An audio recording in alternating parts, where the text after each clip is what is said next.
U.S. President Donald Trump addressed the Conservative Political Action Conference near Washington after arriving to a rockstar welcome on Saturday.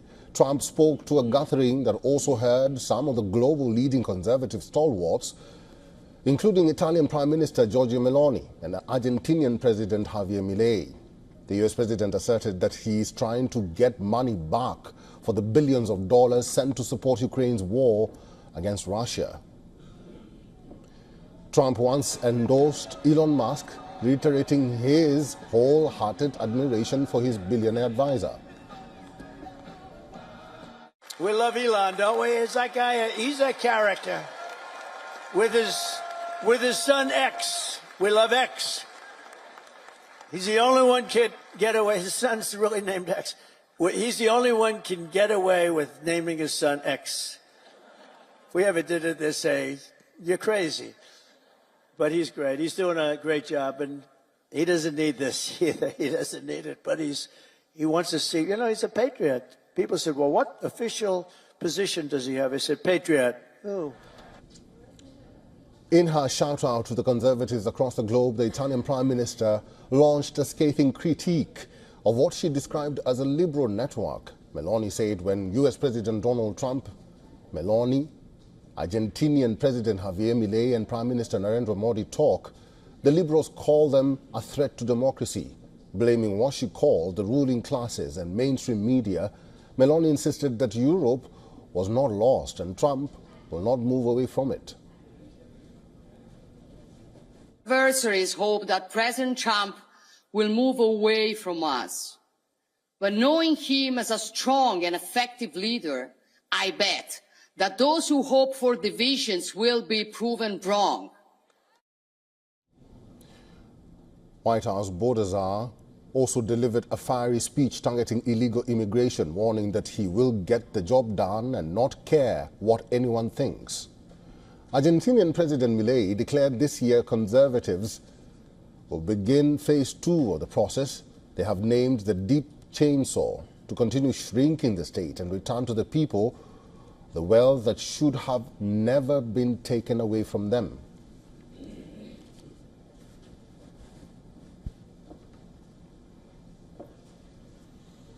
Garland Nixon is a political analyst and radio show host. He's now joining us live from Maryland, the United States. Good to see you, Mr. Nixon. What struck you the most from the convention, except from Trump and Meloni's statements?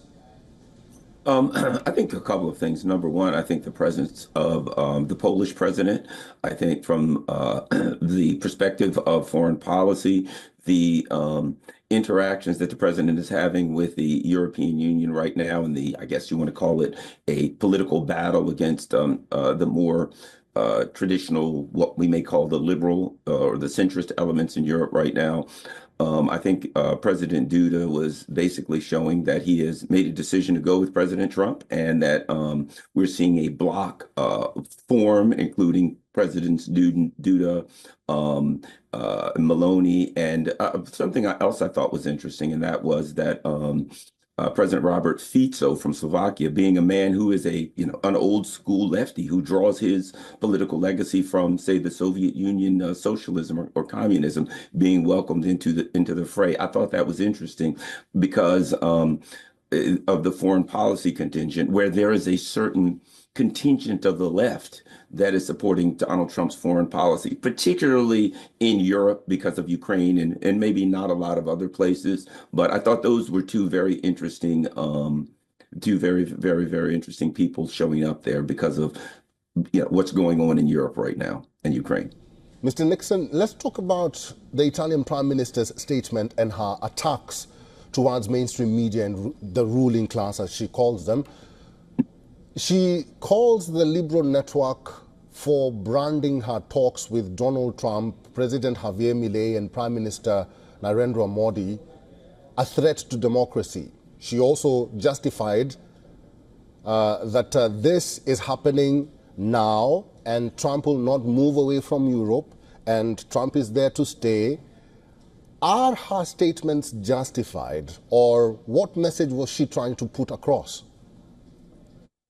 Well, I think one of the things we're also seeing in Europe, and that is that the Trumpian movement is working to rework the political leadership in Europe in their own image, shall we say, as particularly bringing in a Nigel Farage, supporting the AfD, the more, for lack of a better term, what a lot of people refer to as the populist right or the far right or the alt right, et cetera. So I think what Maloney was implying is that there will be, or there's an ongoing change in leadership in Europe, moving more in the direction of Donald Trump. A lot of people now feel that the U.S. is going to just walk away from Europe, partially because of his disagreements over foreign policy with the Keir Starmers and the Olaf Scholzes. So I think the implication for Europe right now is a change in the political leadership more in the direction of a Donald Trump, and that would somehow cause the Trump administration to realign with Europe rather than to lead it. And I think that's that there are several indications from that we can plainly see that I'm not going to say that may happen, but there's certainly indicators that could be the case. Just very quickly, do you think Trump will realign with Europe at this juncture? Well, I think right now, the current leadership in Europe, they don't get along with Donald Trump at all. And the direction that the Trump administration is moving is to disengage with Europe and to get out of Europe. But I do think that they would probably prefer to realign with Europe, but not the European leadership of today, with the Maloneys and the Nigel Farages of Europe. So I think there's a tug of war politically going on between the Trump administration and the Europeans. And ultimately, I think Donald Trump will more than likely use economic leverage to bully and push around the leadership of Europe to get his way. And let me add this, because after the Ukraine conflict, because Europe has disengaged itself from cheap energy in Russia, it actually gives Donald Trump or whoever's the president of the United States more leverage to bully Donald Trump, to bully the European leaders to get his way. And Donald Trump is a guy that, he's unabashedly and unashamedly known for using bullying techniques to enforce the policy that he wants. Mr. Garland Nixon, it's always great to talk to you. Thank you very much for your insights today. Thank you very much. For all the latest news, download the WION app and subscribe to our YouTube channel.